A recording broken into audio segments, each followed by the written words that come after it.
How's it going, guys? So in this video, we are going to go over applying for the Malta Digital Nomad visa and the updates and everything that's kind of changed. I recently went through all of this myself 6 weeks ago, so I will be able to give you the most up-to-date information and the process of applying. Now, this is changed and tweaked a little bit over the last several years.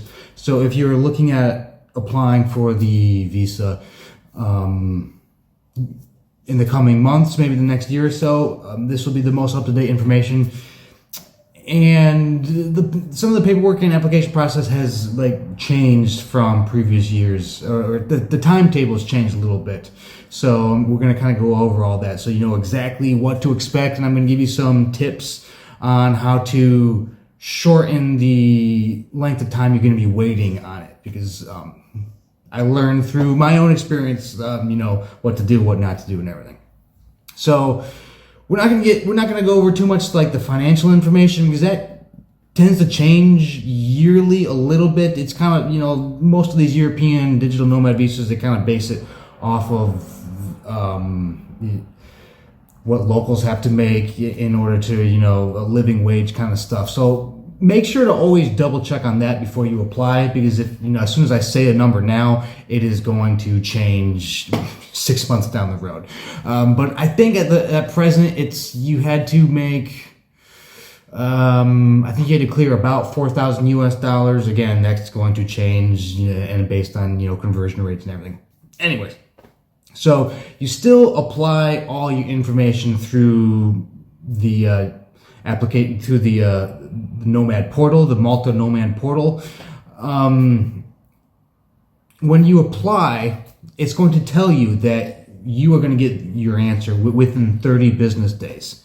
I'm going to tell you right out of the gate, that's not going to happen.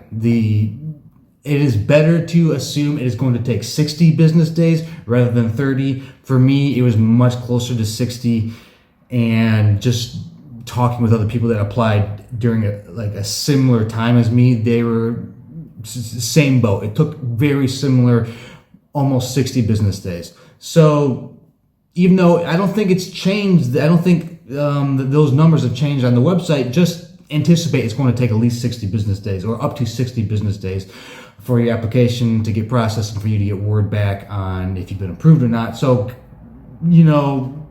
schedule accordingly, because I was really up against the wall with me having to move out of where I was currently living. So things were getting a little tense for me, but I want to make it easier for you so you don't run into that kind of the problem. So just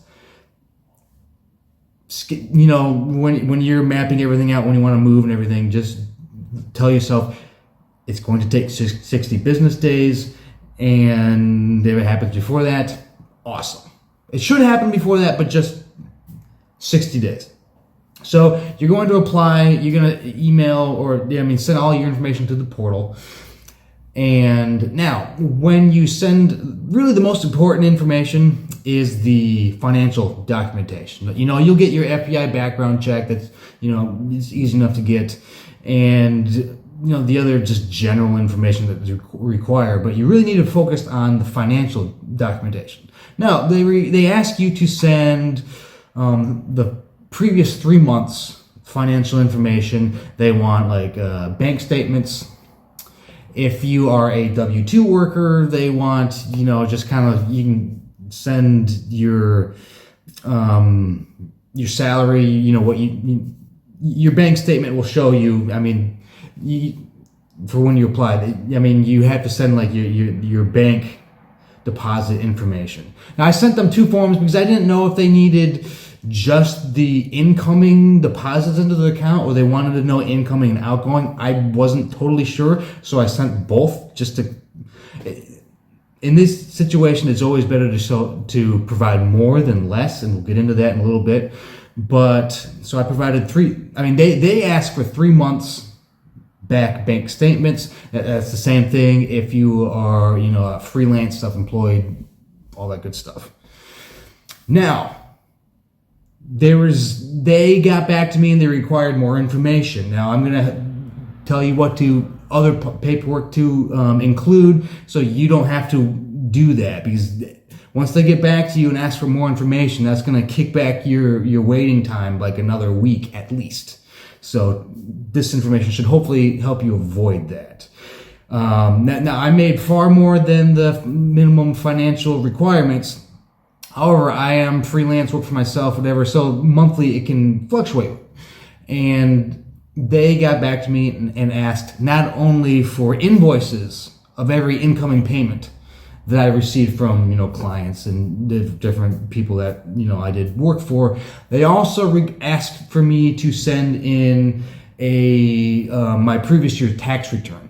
Again, none of this information is listed on the requirements. None of this information, they don't tell you to provide this. This isn't on the list of paperwork to send. Granted, I was able to get the invoices. I mean, I had all the invoices and the tax stuff all on my computer. So, it took me an extra evening of kind of, rummaging through the computer and sending everything, but that still, it delayed everything by another week. And when you're kind of, you're supposed to be moving out of your apartment, one extra week is like, that's forever. So, when you submit your information through the portal online, there's like sections for added documents. If you are freelance, specifically, include invoices for all the payments that you received during the previous 3 months, and include the tax return. Just do it. It'll make life so much easier. This is one of those situations where the more information you provide, the better. So include all that stuff. Also, on every single financial document you send, make sure your name is on it. Now that seems like it should be straightforward, but when I initially provided my bank documentation, I just logged into my account and went to the previous, did like the last 90 days on the web, on, my banking, and just downloaded the PDF. The problem is, at least with my bank, when I downloaded the PDF, it didn't include my name on the account information. It just had the account number. And so they got back to me and said, we need to see your name on this account to make sure it's your account, which, makes sense. So since my bank wasn't doing that, what I had to do, and what you might have to do, is just log into your online account on your computer and go into your internet browser and select to download website as PDF. So then that will include not only the documentation information, but that will also include like all the banner stuff on your account, which will include your name. So again, make sure your name is on everything. Because when you first submit your documentation through the portal, there's an initial. They just kind of briefly look over everything to make sure names and everything check out, and then that's pushed through to the processing phase, which is where once it's pushed to the processing phase, that's when the 30-day window starts, or the 60-day window in reality. So again, make sure all your name and everything is good. Now you should be, as long as really the financials is the most important information. As long as you all that clears and you're not like an extreme hardened criminal, you should be fine. I had minor, issues on my, police background check, stuff that, stuff you happened when you were 18, whatever, and it was nothing serious, but it was on there and nobody made any issue. Of course, they will ask you when you are submitting your background information, if there is something on the police report, they ask you to, give like a sentence as to what happened. Just be honest. I feel like that's the best thing. If there's anything on your background check, just be like, listen, I was 18, I was walking around, I had an open beer, and the police, I was young and stupid, and that's what happened. Just be honest. They seem to be, as long as, you're not doing really serious crimes and stuff, you should be fine. So, okay, let's say 60 days, whatever, pass, you get the initial approval. Now, this is like the nod to, okay, you can come to the island, you can find an apartment, whatever. Now, when you get that initial approval, the approval in principle, you have 30 business days to get this next stage done. That's not a lot of time when you think about it, to go to another country, find an apartment. You will have to get an apartment, you have to get health insurance. It's stuff that's not taxing, but there's some legwork involved, especially if you're coming from the United States. Now, I would recommend I think after you pass 30 business days, and you won't be approved yet. Once you hit that 30 business day mark, I would suggest actually going online and looking at apartment options in Malta. At least, then you can email the real estate agent, and so you can at least develop a back and forth with them. That'll speed up the process of finding something when you do make it to Malta.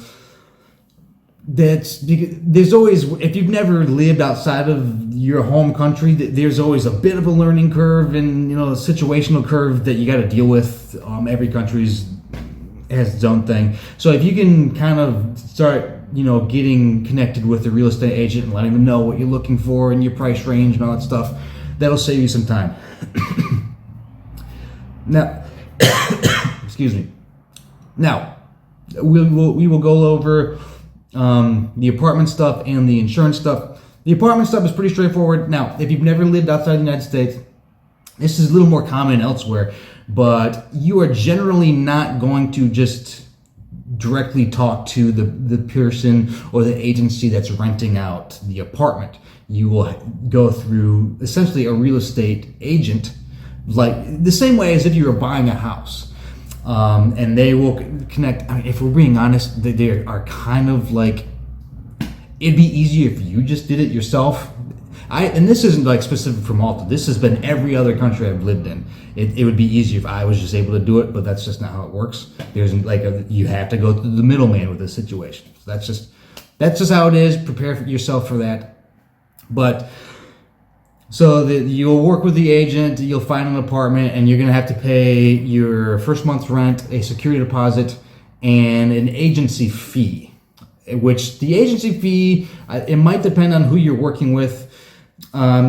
You will either have to pay the same amount as a month's rent to the agency, or depending, you and the apartment owner might split it. So you pay half, they pay half. I find that to be more fair, but you kind of have no say in the matter. That's just, you kind of have to pay what they tell you to pay. So you're going to do that. They're very strict with some of the paperwork when you're going for the apartment. When you initially talk to them, the real estate agent, they're going to ask you, probably point blank, what country are you from? And you'll tell them.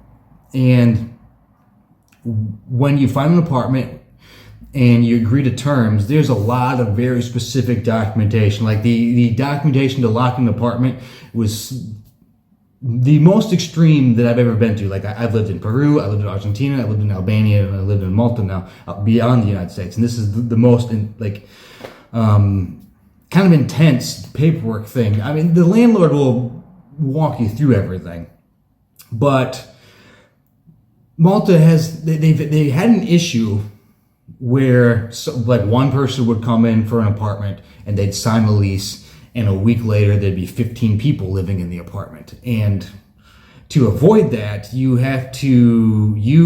and the landlord have to sign all this documentation. You have to get it authenticated by a government agency. They will kind of rubber stamp it, and there's some back and forth. But that which is a big reason why, when you are approved in principle, if you can get to Malta sooner rather than later, that's better, because this paperwork takes some time. Now, if you're running up against the 30-day window and everything hasn't been officially stamped off for you, that's okay. I have found that the Nomad agency is really helpful. Like if you just email them and say, hey, I need I'm here, I'm working through stuff, I need 15 more days. That usually hasn't been an issue. I've talked to other people that said it's fine. So that should be straightforward. And honestly, if you just email, you again submit your lease and everything back to through the portal.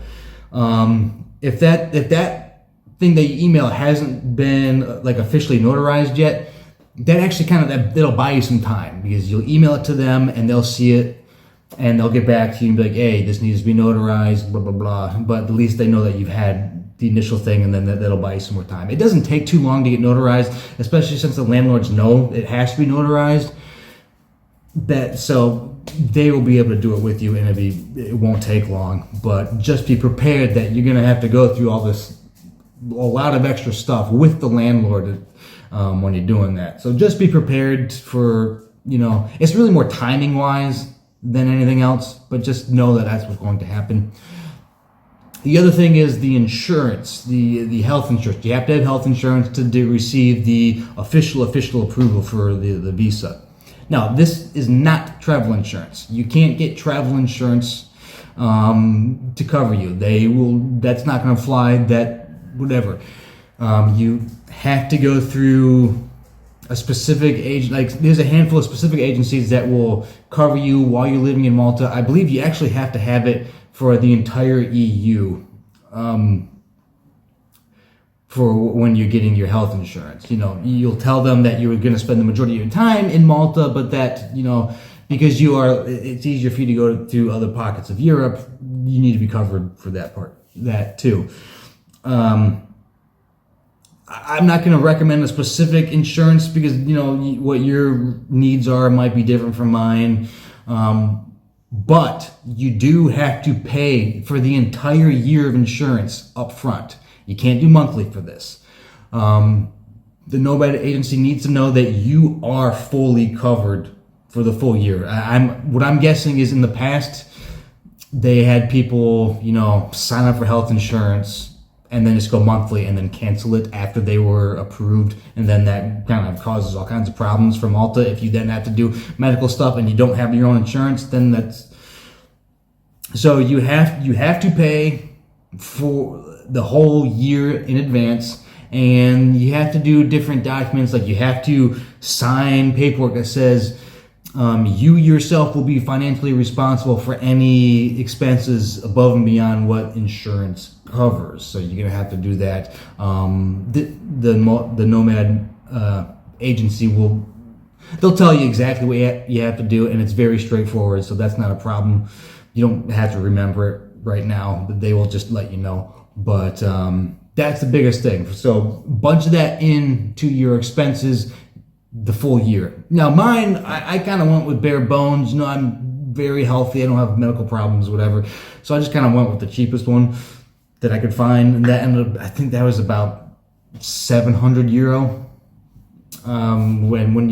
So it's a little over $800 for the full year, but you have to pay for that in advance. You can pay for it via credit card. So if you don't have you should have some extra cash if you're going to be moving across the country. But if you don't, across the globe. But if you don't, or if that throws off some of your financial expenses, you can put that on credit card. So at least then you get some credit card points for it. But so you're gonna have to pay for that all in advance. You're gonna have to submit that information to the Nomad portal. You have to provide the portal with all the list of benefits, everything that the insurance gives you. You pretty much have to send through them. Now, thankfully there are some insurance agencies that tailor make certain plans specifically for Nomad visa recipients. So they make it easy, so you don't have to go line by line. It's okay, does it cover this? Does it cover that? Does it cover this? No, they know everything, so that's the easiest to go for. And then really after you submit all that information, you'll be told to schedule a time to go to the headquarters, the residency, the Digital Nomad residency. They have an office. It's kind of in off, not exactly a highway, but it's in a kind of an odd location. But you'll get there and it'll be just an auto dealership, and then they're in like the top of one of the buildings. It's a nice building. It's just in a unique location, but you'll go and you have to kind of like scan your fingerprints. You have to sign a couple times and take a couple photos. It's like you're just going in for, you know, your driver's license, but they'll snap all that. They actually do it like 3 or 4 times, I guess. I'm not sure why, but they do it like 3 or 4 times. It doesn't take very long. When you get, you know, you have to set up an appointment. You'll get there, and it takes 5 minutes. There is a fee. I don't remember what the fee was, but it was like, I think it was close to like €100 for the document fee. But once you get that, once everything's processed, they will mail you the card. Once everything else is approved, they will mail you your card in like 3 to 4 weeks. I haven't received mine yet, so who knows if it's actually 3 to 4 weeks, but they will get it to you eventually. But that's pretty much the lowdown on the application process.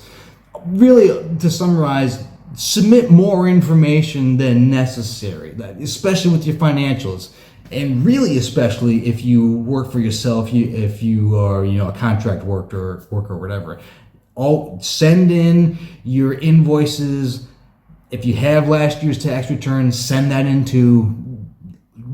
all that information in, that'll save you probably at least 2 weeks worth of extra back and forth and waiting.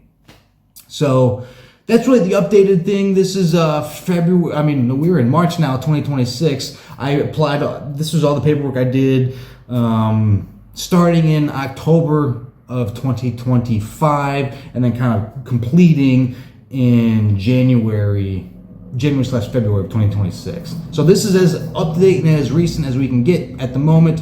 If you have any questions on the application process, or, you know, comments or whatever, just let me know. I'll get back to you. It's been a little while since I've posted some videos on the site, but I've been kind of all over the place and it's been a little hectic. But I'll be able to make more digital nomad visa and, you know, retirement visa stuff in the coming, you know, moving forward.